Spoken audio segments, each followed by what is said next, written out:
Okay, we will call this meeting to order. This is the City of Buckeye regular council meeting for September 16th, 2025. We will start the council meeting with the invocation led by Councilmember Tony Yonker, followed by the pledge led by the members of Scout Troop 448 in Buckeye, Arizona. And Councilmember, sorry to, if you were getting ready to go, I'm sorry I cut you off right there. Scouts, you guys come on up, and as soon as he's complete, then you guys can do the pledge. All right, council member.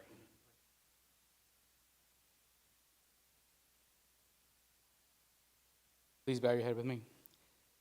Dear Lord, thank you for the city that we call Buckeye, and thank you for making us the stewards of this place, Lord. And we ask you to continue the blessings of the staff and leave discernment on this council, Lord. And also, I would like to pray for our country as we are going through such a tough time right now, Lord. And please be with all fellow Americans to learn to live with civil discourse and love each other as their neighbor. In your name we pray. Amen.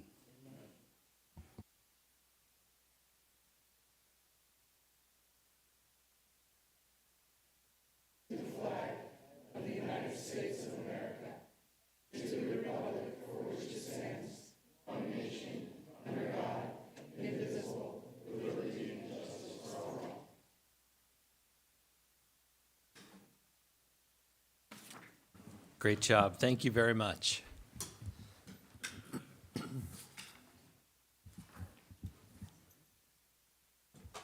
Okay, can we have the roll call, please? Member Yonker? Here. Councilmember Berry? Here. Councilmember Goodman? Present. Councilmember Hagestad? Here. Councilmember Beard? Here. Hustis is absent. Mayor Osborne? Present. Okay, thank you very much. Item number 2 is comments from the public. Members of the audience may comment on any non-agenda item of interest. Do we have any speaker request cards? There are no speaker requests. No speaker requests. We will move on to item 3, awards, presentations, and proclamations. Mayor Osborne to proclaim the City of Buckeye a dementia-friendly community. And I will go down here to read that. And if I can have everybody that's part of the dementia, all of the dementia-friendly folks, if you would come meet me down here. And then following that, we'll do a picture with all of the council down as well.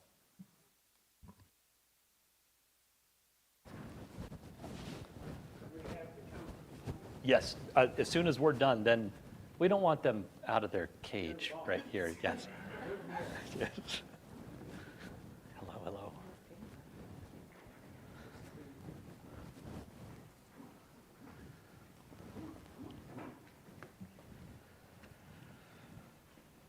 This is not all of us. You can't even help yourself here. No. Yes. You just get in here and start talking. Mayor, do you want to read this?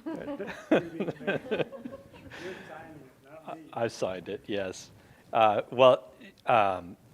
So thank you all for being here and being a part of this. And we talked about becoming a dementia-friendly city. This is probably a couple years ago now. And had an idea and kind of a dream to do this, and you all have put this into motion. And so we could not be more grateful to you for loving on our community the way you are. Thank you very much for that. So we have a proclamation. Proclamation from the City of Buckeye, Arizona. Whereas dementia is a general term for a decline in cognitive ability severe enough to interfere with daily life, and millions of Americans are affected either directly or through caring for a loved one. And whereas individuals living with dementia, affectionately referred to as VIPs, deserve the opportunity to live with dignity, respect, and connection within the community. And whereas caregivers of individuals with dementia often carry emotional, physical, and financial burdens and greatly benefit from local resources, support, and encouragement. Whereas the City of Buckeye is proud to support our local dementia-friendly stakeholders group, which provides valuable programs such as memory cafes, public events that offer caregivers meaningful support and resources, while VIPs participate in enriching, stimulating activities under the care of trained staff. And whereas memory cafes and other dementia-friendly initiatives promote awareness, reduce stigma, and foster an inclusive environment where all residents can thrive, regardless of cognitive ability. And whereas the city of Buckeye is committed to becoming a dementia-friendly community, one that is welcoming, understanding, and supportive of those affected by dementia and those who care for them. Now therefore be it known that I, Eric W. Osborne, Mayor of the City of Buckeye, do hereby proclaim the city's ongoing support for dementia-friendly initiatives and declare Buckeye a dementia-friendly Buckeye. I encourage all residents, businesses, and community leaders to recognize the contributions of caregivers, honor the dignity of VIPs, and participate in creating a more compassionate city for all. In the city of Buckeye, given under my hands in these free United States in the city of Buckeye on the 16th day of September 2025, into which I have caused the seal of the city of Buckeye to be affixed. Thank you for all that you do. So if you guys would come on down. Sir, Appreciate it very much. appreciate you.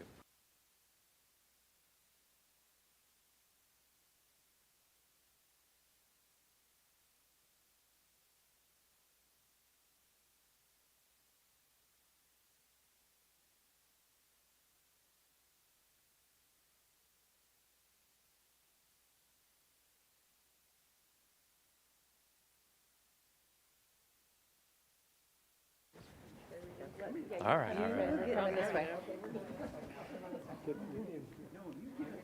Much better looking than I am. No.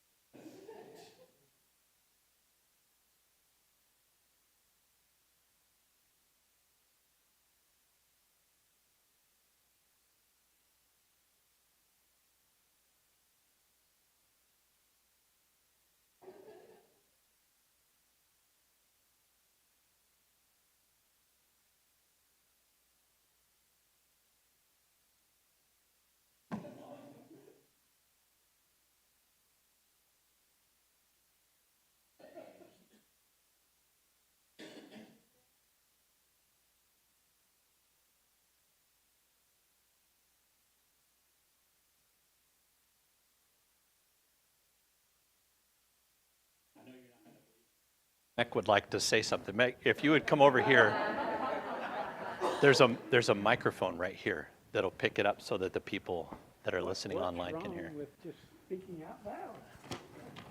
My name is Jackie Mick. I am kind of in charge, or have been in charge, to start this out. We have Amy Ryan now. She is kind of my chairperson of the dementia group. Mayor and council and citizen, thank you for the proclamation supporting the dementia-friendly Buckeye Committee. We've had eight dementia meetings to date and are being held at the Buckeye Senior Center. I want to thank Phil Yabies and his staff for his commitment in helping us make this group successful.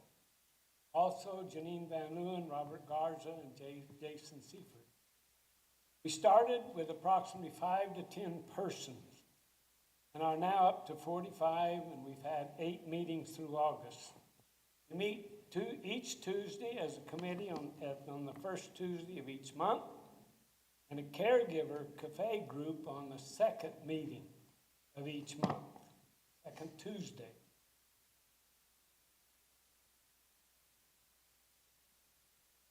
Caregiver group on the second Tuesday meets through the hours of 9 to 11 a.m. I want to emphasize that all persons that are experiencing dementia as a caregiver are welcome to join us. I'm very pleased to announce that on November the 8th, we're going to have a Dementia 2025 symposium held at the City Landing. We have as our main speaker Dr. Natalie Edmonds, American board-certified dental dementia expert. Several of us are here during this several of us follow her in their virtual presentations. Tonight, you see some of our group here. This is not all of us. I want to thank you, Mayor Osborne and Council, again for this proclamation. We thank you very much and appreciate your support. If any of you have anybody that you know of that has any dementia issues, I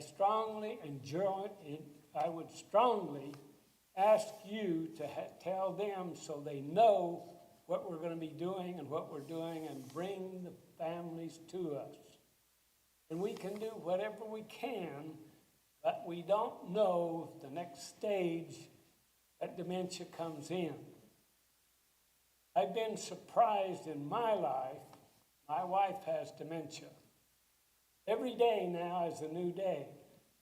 With this caregiver group, I am able to see some things that are happening and know maybe how to respond, and that's what we're for. So I encourage you, if you know anyone that might be dementia related for some reason, family members, whatever, please have them notify us and come. Thank you very much, Mayor.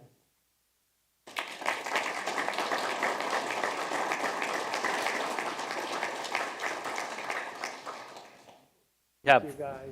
5 of these. It looks like there's more than 5 of you, so you have to cut one in half, maybe, or 2 in half. Thank you. Thank you so much. Appreciate it. Yep. Thanks. Good job. Thank you.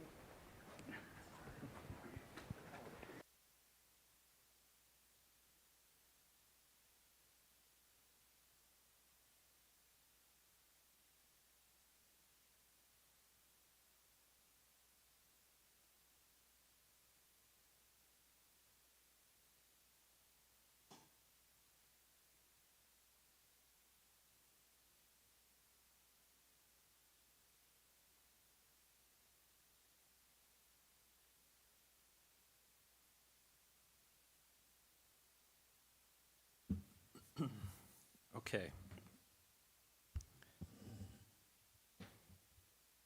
Moving on to consent agenda items and new business. Approval of items on the consent agenda. All items with an asterisk are considered to be routine matters and will be enacted by one motion and vote of the City Council. There will be no separate discussion of these items unless a council member requests. This section may include the approval of minutes from previous meetings. Council, for the consent agenda, what is your pleasure? I'll be pinch hitting for Vice Mayor. Move approval of consent agenda items 4A through 4AA. Second. I have a motion for approval of consent agenda items in a second. All in favor say aye. Aye. And opposed? Okay, motion passes unanimous. Item 5, public hearings, non-consent and new business. Council to hold, 5A is council to hold a public hearing and take action on resolution number 51-25, revising the general plan land use description of employment land use designation to allow limited residential uses within large-scale community master plans or planned area developments on property designated for employment and consisting of 1,280 acres or more. Mr. Ken Galika, you are presenting. Thank you, Mayor. That was a mouthful. So I will try to be brief in my presentation tonight for this item. This is, as the Mayor mentioned, a minor general plan amendment to the text of the general plan. It is city initiated by the Development Services Department.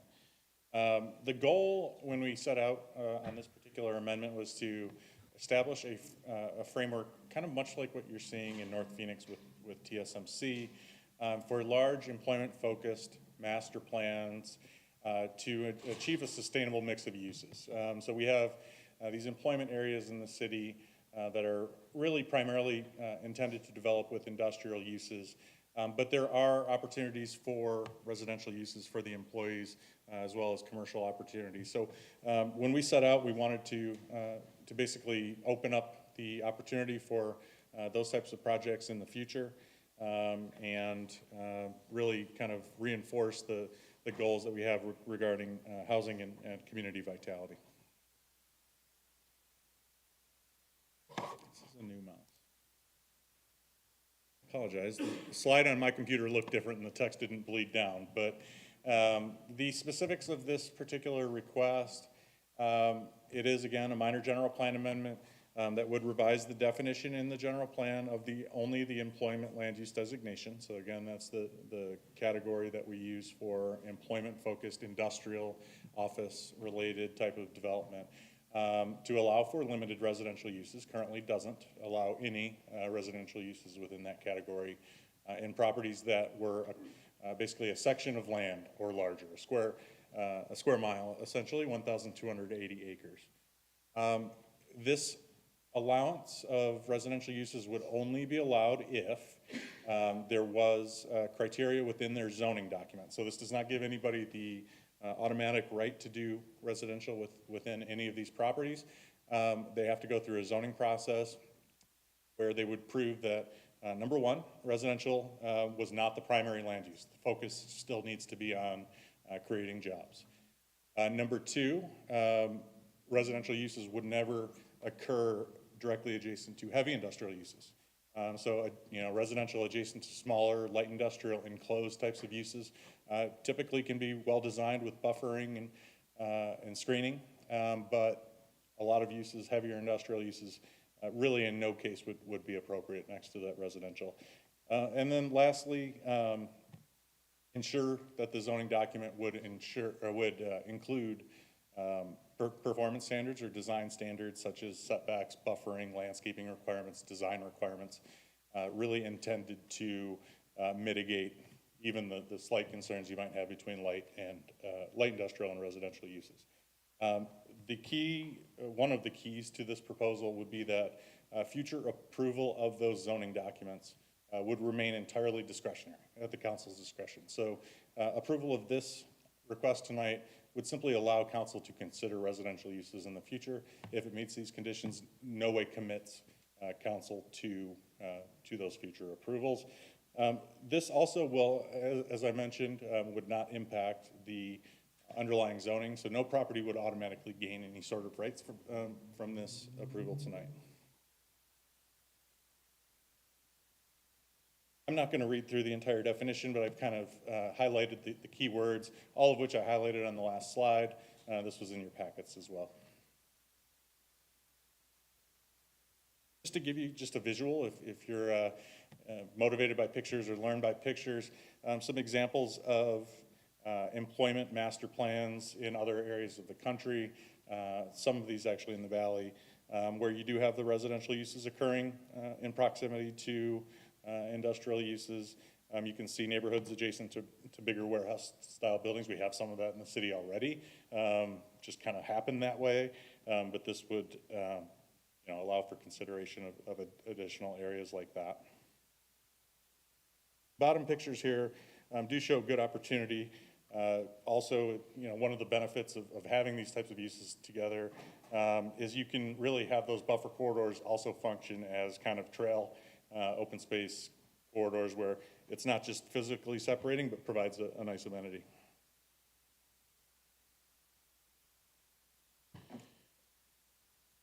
We feel as staff, again, this is staff initiated, so we wouldn't be bringing this forward if we didn't support it. We do feel this promotes a self-sustaining community where we can have development that isn't just so siloed, that you can have a development that really allows you to, for lack of a better word, live, work, and play in kind of the same area. It does ensure employment uses would remain the dominant land use. Again, that's our goal from an economic development standpoint as well as just a city sustainability standpoint. We do have all the performance criteria that would be required, so we'd be able to evaluate that.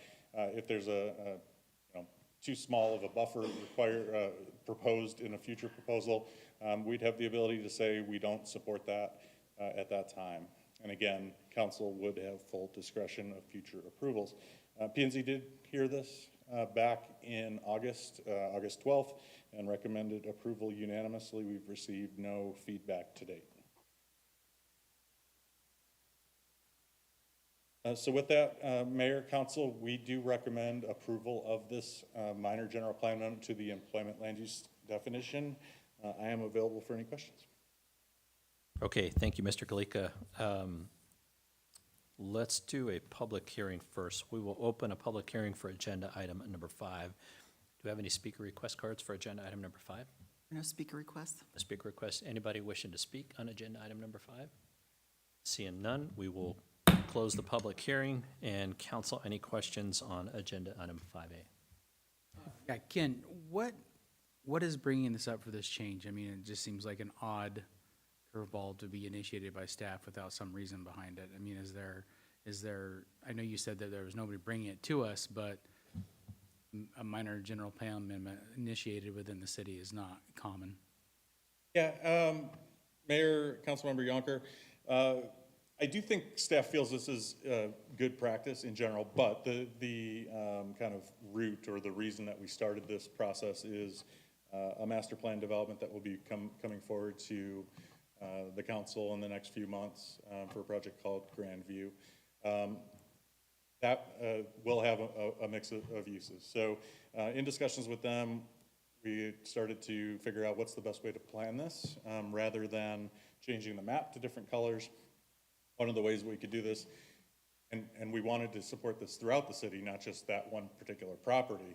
So we looked at amending the general plan definition to allow at least consideration of those uses in the future. So it was driven by one particular project from a motivational standpoint, but we do think it's good practice generally. Those bannerways, man, they're hell of motivators. I didn't say it. No, that makes a lot of sense. Thank you for clarifying that, because I think that it wasn't a loaded question at all. I hope you didn't think it was.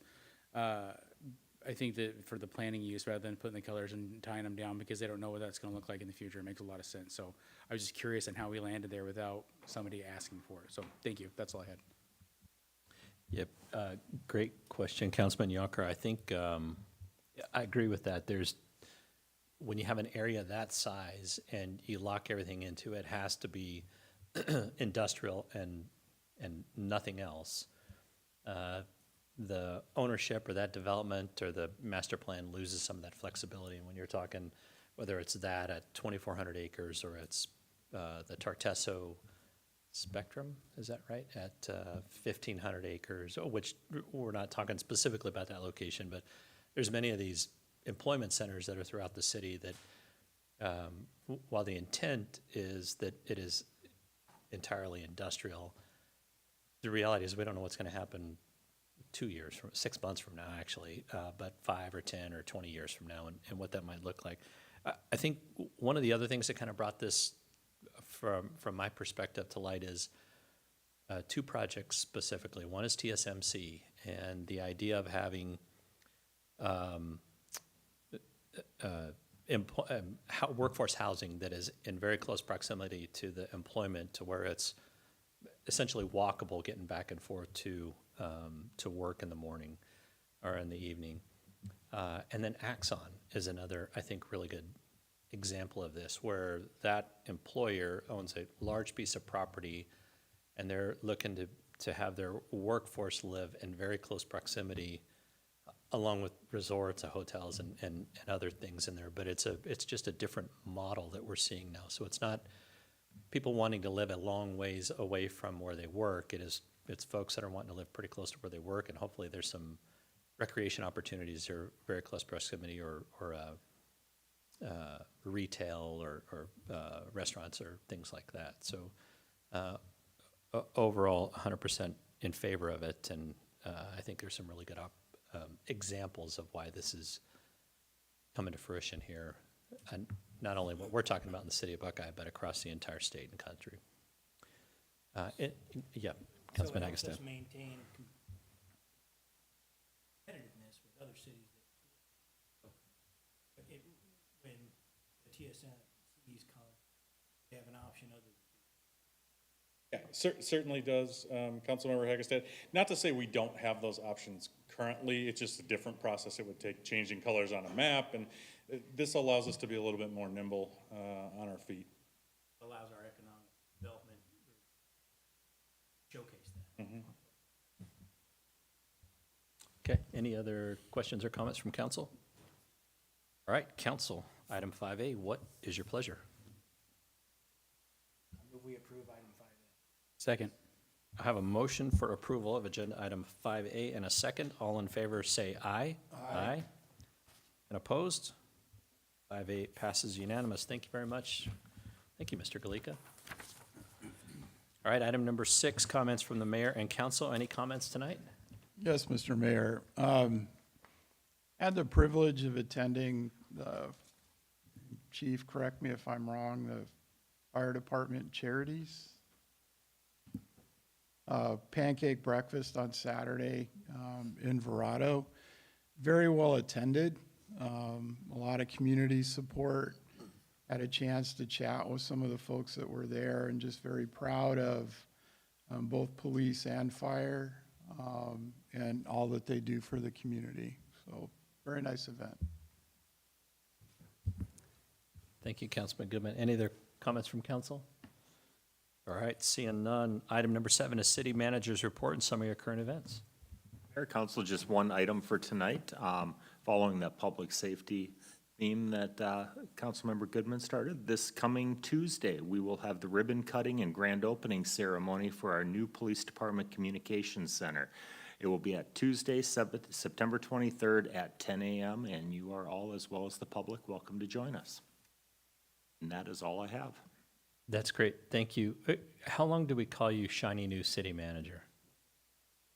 I think up until I get scuffed. Well, that's not happening. Keep it up for quite some time. Good.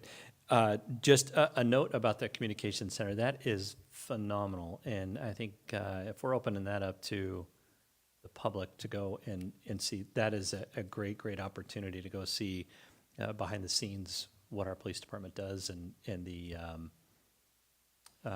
how forward-thinking the police department is and that high-tech facility. It is, it's amazing what we're able to do out of that, and it's such a force multiplier. So thank you for talking that up. Item number 8, proposal for future agenda items. Do we have anything from council? I'm hearing none. Item number 9, with nothing else on the agenda, we are adjourned.